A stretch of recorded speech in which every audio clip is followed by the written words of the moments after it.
अस्सलाम वालेकुम। बाबर आजम और बाबर आजम के फैंस के लिए एक बड़ी अच्छी खबर है। आपको मालूम होगा कि 14 दिसंबर 2025 ये वो दिन था जब बाबर आजम ने अपना आखिरी टी20 मुकाबला खेला था पाकिस्तान के लिए। साउथ अफ्रीका के खिलाफ वो मैच था और उसके बाद बाबर आजम को ड्रॉप किया गया था टी20 स्क्वाड से। अब तकरीबन 8 महीने गुजर गए हैं और इस दौरान पाकिस्तान ने 4 टी20 सीरीज़ खेली। इसमें पहले न्यूजीलैंड के खिलाफ पाकिस्तान ने एक सीरीज़ खेली थी न्यूजीलैंड के अंदर, फिर बांग्लादेश के खिलाफ खेली, फिर और एक सीरीज़ बांग्लादेश के खिलाफ थी और अभी रिसेंटली पाकिस्तान ने वेस्ट इंडीज़ के खिलाफ भी एक टी20 सीरीज़ खेली। तो इन 4 सीरीज़ में बाबर आजम को मौका नहीं मिला, उनको ड्रॉप किया गया था। आज खबर आ रही है सोर्सेज से और ये खबर चलाई है द वन न्यूज़ ने, उसके साथ साथ ट्रू पाकिस्तानी और उसके साथ साथ जियो सुपर ने। और खबर ये कह रही है कि भाई बाबर आजम कम बैक कर रहे हैं। एशिया कप में भी बाबर आजम आपको खेलता हुआ नज़र आएगा। उसके साथ साथ जो ट्राई नेशन सीरीज़ है जिसमें पाकिस्तान, अफगानिस्तान और यूएई खेलेगी, उसमें भी आपको बाबर आजम खेलता हुआ नज़र आएगा। अगर पाकिस्तान क्रिकेट बोर्ड चाहती है कि भाई एशिया कप में बाबर आजम खेलेगा तो फिर मुझे लग रहा है कि ट्राई नेशन सीरीज़ में भी उनको मौका मिलेगा, क्योंकि वो एशिया कप के प्रिपरेशन के लिहाज से बड़ी इंपॉर्टेंट सीरीज़ रहेगी और तमाम खिलाड़ी जो एशिया कप के स्क्वाड में हिस्सा बनेंगे उन तमाम खिलाड़ियों को उस सीरीज़ में मौका मिलेगा। अच्छा, कि ऐसा कैसे हो गया कि भाई जो बाबर आजम है अब अचानक उनको मौका मिला है? तो आपको बताना चाहूँ कि जो फ़खर जमान है, पाकिस्तान का एक ऐसा बल्लेबाज जो अपने बलबूते पर कोई भी मैच जिता सकता है, वो अनफॉर्चुनेटली चोटिल हुए हैं और अभी जो खबर आ रही है सोर्सेज से शायद एशिया कप से पहले वो रिकवर नहीं कर पाएंगे। इसलिए जो पीसीबी है उन्होंने फैसला बना लिया है कि अगर फ़खर जमान अपने वक्त पर रिकवर नहीं करते तो उस सूरत में बाबर आजम को हम मौका देंगे, जो कि अब लगभग कन्फर्म हो गया है कि फ़खर जमान तब तक शायद रिकवर नहीं करेंगे।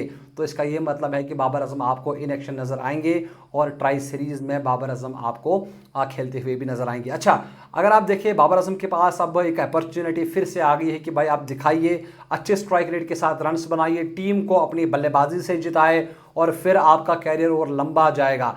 अगर फिर वही स्ट्राइक रेट से बाबर आजम खेलते हैं 130 या 125, तो फिर मुझे लग रहा है कि ज़्यादा दिन नहीं बाबर आजम खेल पाएंगे।